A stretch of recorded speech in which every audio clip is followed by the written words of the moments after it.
स्वामी विवेकानंद को तालियां इसलिए मिली कि बाकी सब लेडीज एंड जेंटलमैन कह रहे थे। जब मैंने रिसर्च किया, मेरी लुई बर्क नाम की महिला ने 6 ग्रंथ लिखे स्वामी विवेकानंद की विदेश यात्राओं के। Swami Vivekananda in the west new discoveries इस नाम से।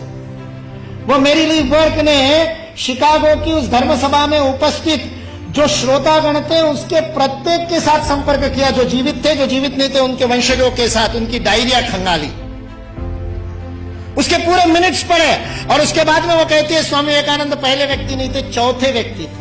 उनसे पहले 3 लोगों ने ब्रदर्स एंड सिस्टर्स नाम का संबोधन किया था।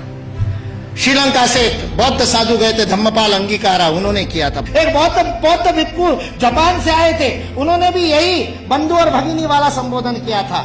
और तीसरे प्रताप चंद्र मुजुमदार थे, जो भारत से ही गए थे, थियोसॉफिकल सोसाइटी के प्रतिनिधि थे, उन्होंने भी किया था। स्वामी विवेकानंद चौथे थे।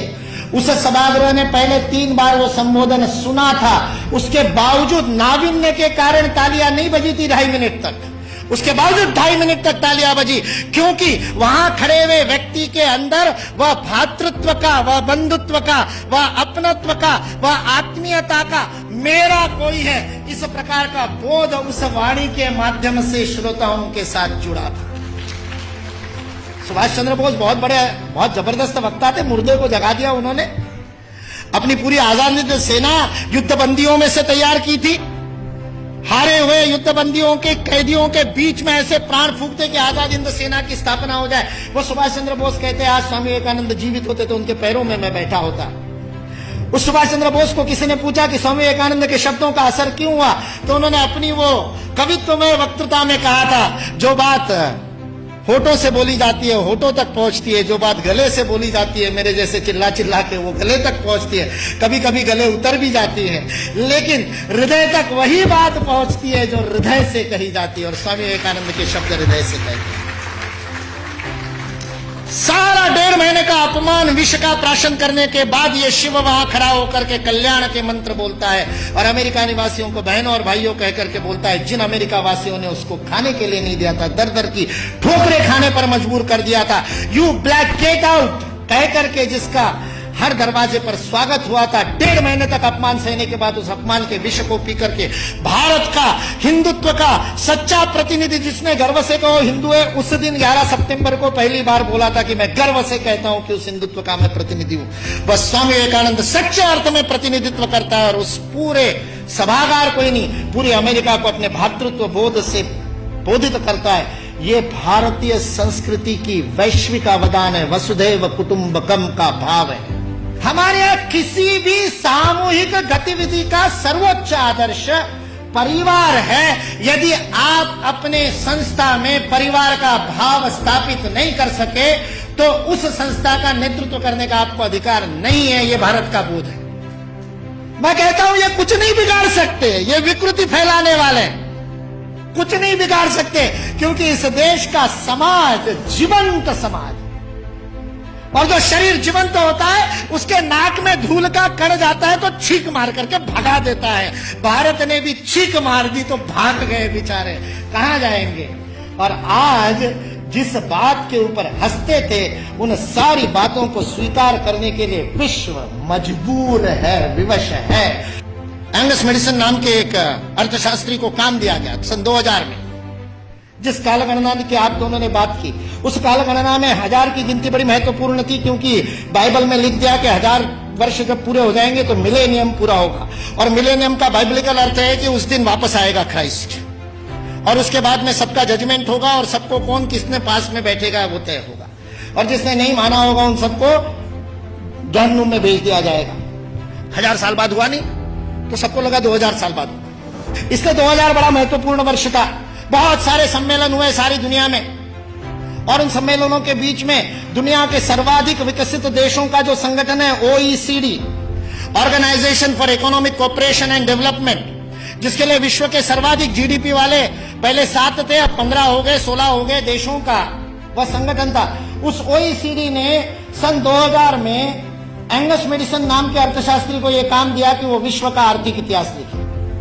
और चूंकि उनकी गणना, उनकी हिस्ट्री 0 ईस्वी से शुरू होती है, तो एंगस मैडिसन को भी काम दिया 0 ईस्वी से 2000 ईस्वी तक 2000 वर्ष का आर्थिक इतिहास लिख दीजिए। उस पुस्तक का नाम है economic history of the world millennial perspective by Angus medicine.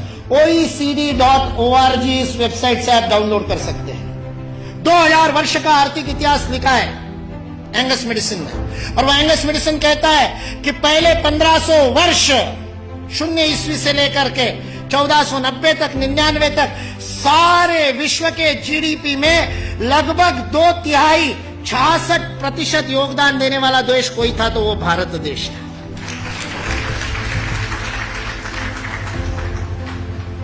मैं सोच रहा था, इतिहास का मैं विद्यार्थी हूं, आपके जैसा इतना अध्ययन तो नहीं किया, लेकिन मैं सोच रहा था ये 1500 से क्या संबंध है। तो पता चला वास्को दी गामा 1498 में आया था।